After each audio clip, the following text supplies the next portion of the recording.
Mtu wa Mungu, Bwana Yesu asifiwe, na kukaribisha tuangalie katika kitabu cha waraka wa kwanza wa Petro.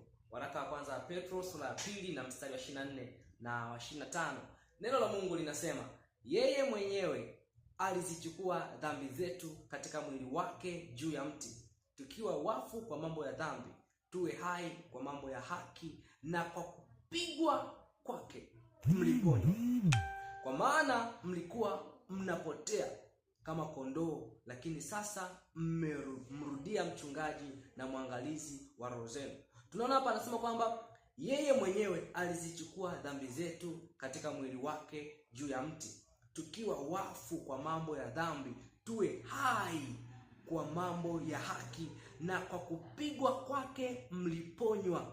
Kwa maana mlikuwa mnapotea kama kondoo, lakini sasa mmemrudia mchungaji na mwangalizi wa roho zenu. Bwana Yesu asifiwe. Tunaona hapa anasema kwamba mchungaji na mwangalizi wa roho zetu. Bwana Yesu asifiwe. Hazungumzii nini? Miili, anazungumzia roho zetu. Bwana Yesu asifiwe. Kwa sababu mtu ni roho, mwili ni chombo tu ambacho kinakuwa yani ni miongoni mwa vitu ambavyo vinamkamilisha mtu.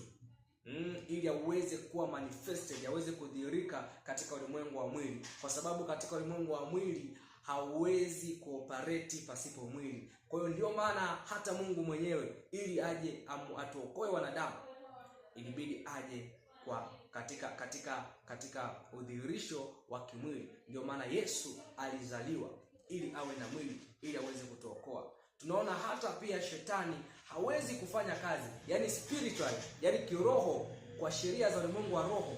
Kiumbe cha kiroho hakiruhusiwi kutenda kazi katika ulimwengu wa mwili pasipo mwili. Ndio maana shetani pia anatumia watu, ndio maana Mungu pia anatumia watu, mapepo yanatumia watu. Kwa hiyo vitu vyote vya kiroho ili vitende kazi katika ulimwengu wa mwili vinahitaji kitu chenye mwili.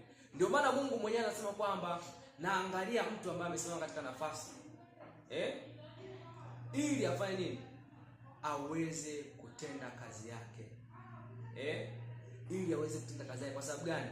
Asipokuwepo mtu ambaye atakuwa yuko tayari, maana yake mambo yataharibika. Ni lazima ukubali Mungu akutumie ili mambo yaweze kukaa sawa. Sasa tukirudi hapa, tulikuwa tunazungumzia mambo ya rohoni, kwamba mchungaji na mwangalizi wa roho zetu, maana yake ndiye mchungaji na mwangalizi wetu. Huyo anayezungumziwa hapa ni Yesu Kristo, kwamba alikufa kwa ajili ya dhambi zetu.